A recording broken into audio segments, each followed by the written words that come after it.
Hello, आज हम 1/0 की वैल्यू के बारे में जानेंगे कि इसका मान कितना होता है।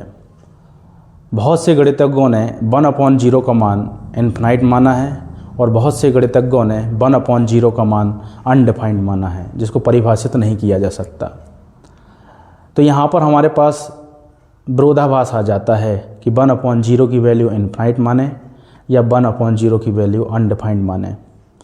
तो पुराने ज़माने में भी 0 को कोई महत्व नहीं दिया जाता था, लेकिन 7वीं शताब्दी में हमारे गणितज्ञ ब्रह्मगुप्त जी ने 0 को एक नंबर माना और आधारभूत गणित का बेस बताया।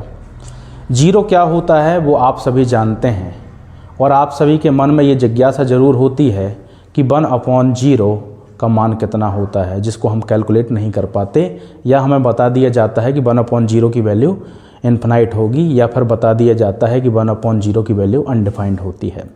तो गणित के बेसिक रूल के आधार पर हम चलेंगे और ये जानने की कोशिश करेंगे कि 1/0 की वैल्यू कितनी होती है।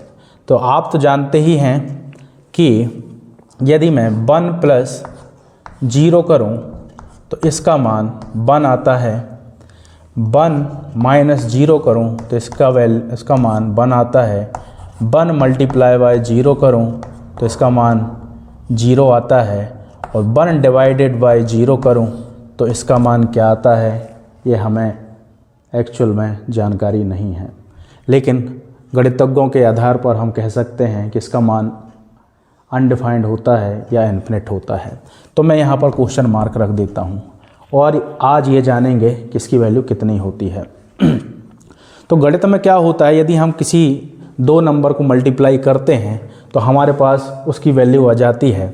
जैसे मल्टीप्लाई बाय 3 किया जाता है, ये 15 आता है। ये 15 क्यों आया, तो आप बताएंगे कि 15 आने का कारण ये है कि 5 3 टाइम तक ऐड हुआ है।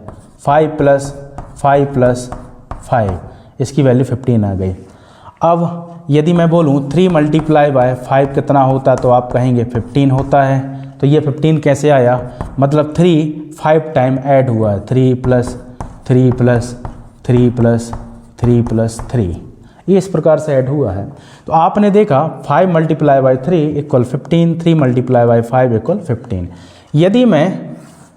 यदि मैं इसको अपनी गणित के कंसेप्ट के आधार पर चलते हुए मैं इसको इस प्रकार से लिख दूं, 5 × 3 = 15।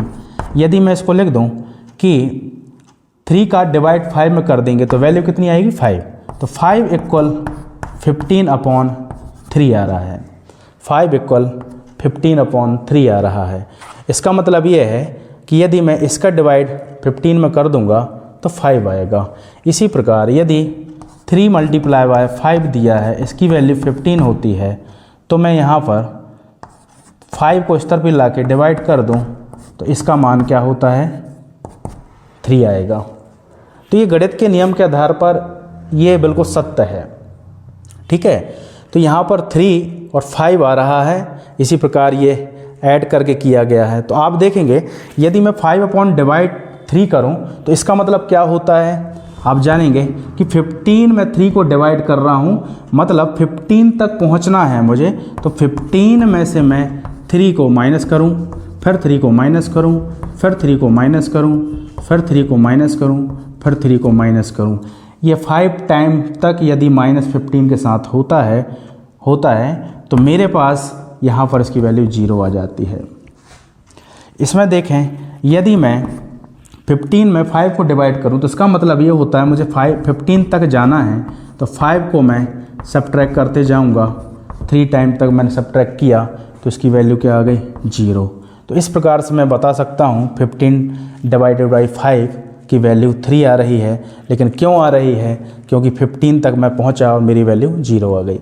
इसी प्रकार आप देखें, अब 1/0 की वैल्यू देखें तो 1/0 की वैल्यू क्या होगी, 1/0 की वैल्यू क्या होगी। तो आप बोलेंगे मुझे 1 तक जाना है, तो 1 तक ले जाने की कोशिश कीजिए। तो 1/0 है तो मैं 0 को सब्ट्रैक्ट करते जाऊंगा। आप करिए और 1 तक पहुंचने की कोशिश कीजिए, आप करते ही रह जाएंगे, करते ही रह जाएंगे, लेकिन ये मान कभी भी 1 नहीं हो सकता। इसलिए इसको इन्फिनाइट बोला जाता है कि 1/0 की वैल्यू इन्फिनाइट होगी। तो इस प्रकार से हम ये बता दिए कि इसकी वैल्यू इन्फिनाइट होती है। चलिए एक एग्जाम्पल और लीजिए, एग्जाम्पल देखते हैं हम। यहाँ पर अब पता चल रहा है कि 1/0 इक्वल क्या होता है, 1/0 इक्वल क्या होता है, इन्फिनाइट होता है। मैं इसको भूल जाता हूँ, इन्फिनाइट को छोड़ देता हूँ, मैं वैल्यू निकालने की कोशिश करता हूँ। 1/0 का मतलब होगा, यदि इन्फिनाइट है तो 1/0 की वैल्यू यदि मेरी इन्फिनाइट है, उसको मैं भूल कर मैं मान लेता हूँ कि इसकी वैल्यू क्या है, x है। तो इसका मतलब क्या है, 1 का मान क्या होगा, 0 × x। अब मैं आपसे बोल रहा हूँ कि x में ऐसे ही नंबर को पुट कीजिए जिसका मल्टीप्लाई 0 के साथ हो के 1 आ जाए। x में ऐसे नंबर को पुट कीजिए जिसका मल्टीप्लाई 0 के साथ हो के 1 हो जाए, तो आप नहीं बता सकते। ऐसी कोई भी नंबर नहीं है, डिफाइंड नंबर नहीं है जिसका मान 0 से मल्टीप्लाई होने के बाद 1 आ जाए, तो इसलिए ये भी अनडिफाइंड हो जाएगा। तो x की वैल्यू हम पता नहीं कर सकते, ये अनडिफाइंड हो जाएगी कंडीशन हमारी। ठीक है, तो हमने जाना है कि किसी नंबर का यदि उससे 0 को डिवाइड करेंगे तो उसकी वैल्यू हमें पता नहीं चलती, इनफिनाइट होती है या अनडिफाइंड होती है।